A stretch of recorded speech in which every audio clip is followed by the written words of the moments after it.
Pri pokopališču v Gornji Radgoni so v okviru občinskega praznika minulo sredo namenu predali novo potko za pešce, ki povezuje spodnji del kraja s pokopališčem in osnovno šolo. Tam je pretok oseb vsak dan precejšen, zato je bila obnova potke nujna. Gre za vendarle posodobitev poti v šolo, varne poti v šolo. Otroci prihajajo sicer tudi s pomočjo staršev malce bliže šoli, ampak vendarle velika večina teh otrok pride z avtobusnim prevozom in potem gre peš sem do osnovne šole, pa tudi tisti, ki živijo tu in hodijo peš v osnovno šolo, hodijo po tej poti zlasti iz spodnjega dela mesta, teh pa tudi ni malo, gre vendarle za dokaj veliko naselje na Tratah, ki je tako ali drugače zdaj preko te poti povezano tudi na veliko bolj varen način. Prej je bila pot v makadamski izvedbi, en del te poti je bil pa že star, ponošen, če bi smel tako reči, tlakovec, skrhan in tudi že nevaren, tako da z tega zornega kota je ta pot izjemno pomembna, ker če se pogovarjamo o tem, da na Mladih svet stoji, pa ponavljamo to vsakokrat, ko se srečamo s komerkoli, potem to vendarle v tem trenutku ni floskul, ampak je nekaj, na kar stavimo, da bi naši najmlajši prišli varno v šolo in takrat, ko se pogovarjamo o tem, seveda nobenega evra ne sme biti škoda. Vsaka taka poškodba na cesti mladega človeka je bistveno bolj usodna in bistveno bolj zaznamuje življenje, kot če se to zgodi nam starejšim, tudi drugače znamo dojemati, ker je tudi kaj hudega sestavni del življenja, naš mladi rod pa vendarle ima še vse pred sabo in je prav, da poskrbimo za njega, da vendarle pride v tista zrela leta, ko bo pričel delati in ustvarjati zdrav,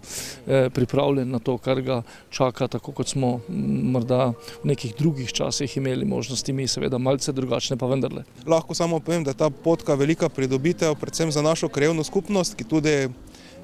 ima preko, se pravi, celotno pokopališče. Stara potka je bila že v zelo ubogem stanju in predvsem je pomembno, ker po tej potki vsak dan prihaja na stotine otrok v našo šolo, potka je bolj varna, tudi za starejše ljudi, ki se tukaj sprehajajo, je prejšnja potka iz teh kock bila že dejansko zelo nevarna in to je sedaj, hvala Bogu, dvignilo nivo varnosti za ljudi, ki je kar močen pretok tukaj. Ob priložnosti predaje potke svojemu namenu so pripravili tudi krajšo slovesnost. Seveda, kot že slišite v ozadju, bo tudi majhen glasbeni vložek. Otvoritev se začne z nagovorom predsednika krajevne skupnosti, se pravi mene, pol na to je govorec naš župan Stanko Rojko, na to se prereže trak, se pravi uradno se potka odpre in na to še en glasbeni vložek in bolj kot ne je to. En del sredstev za novo tlakovano pot je prispevala občina, preostali del pa je bil sofinancerski, dela je izvajal domači izvajalec. Ponavadi župan ne ve točno, koliko je pot dolga, nekaj 100 metrov, ampak ve, koliko stane. To je čisto nikoli vrlina številke, se pravi, niso številka moja vrlina, ampak kakorkoli že nekaj čez 83 000 evrov je stal celoten projekt. Najbolj pomembno pri tem pa je, da smo uspeli pridobiti sofinancerski denar in da je le manjši del prispevala tudi lokalna skupnost in to je bilo tisto, kar smo skozi govorili, ko smo sprejemali posamezne proračune, da moramo vendarle biti projektno naravnani in takrat, ko se pojavi določen razpis, imeti pripravljene projekte in eden takih je bil to je varna pot iz avtobusne postaje do osnovne šole, do pokopališča in še kam vodi lahko ta pot. Prednost teh del je taka, da moramo imeti objavo na portalu, torej presega tisto vrednost do 40 000 evrov brez DDV-ja, ko je mogoče izvesti preprosto javno naročilo s poenostavljenim postopkom, tako da tu ni nobene možnosti, da bi kakorkoli pri samem izbiranju izvajalca bilo kaj narobe. Imamo zelo dobro ekipo, ki natančno bdi nad tem. Res pa je, da takrat, ko so večji projekti na mizi, ta ni taki, dobimo tudi potem lahko revizijske postopke, ki nas jih nikoli ni bilo strah. No, ampak izvajalec, ki zmore storiti marsikaj v naši občini, je tudi to pot dal konkurenčno ponudbo in zato smo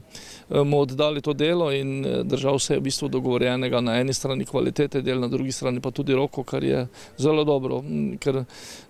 pozno v jeseni bi ta dela bila še težje izvedljiva in nazadnje bo tudi ta zeleni del ob robu te poti še uspel vsaj malo, preden pride do močnega jesenskega deževja minimalno zarasti, tako da z tega vidika je meni všeč, da je temu tako. Kot je povedal predsednik krajevne skupnosti Gornja Radgona, so si za novo pot prizadevali že dalj časa, letos se jim je želja tudi uresničila. Vendar pa imajo tudi za v prihodnje nekaj načrtov, ki jih želijo realizirati. Prizadevanja so sicer bila, ampak občina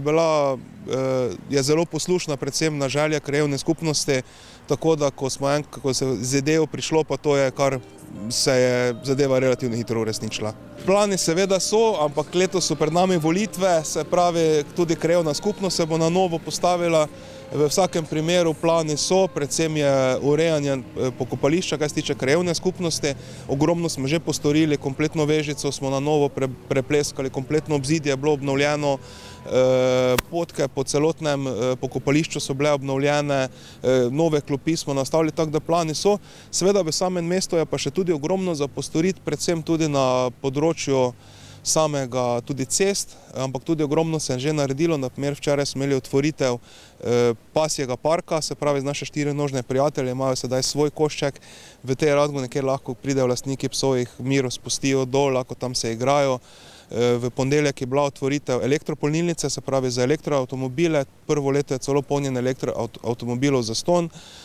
Seveda plani so, probamo pač z omejenim proračunom, kakšen je, narediti kar se da čim več.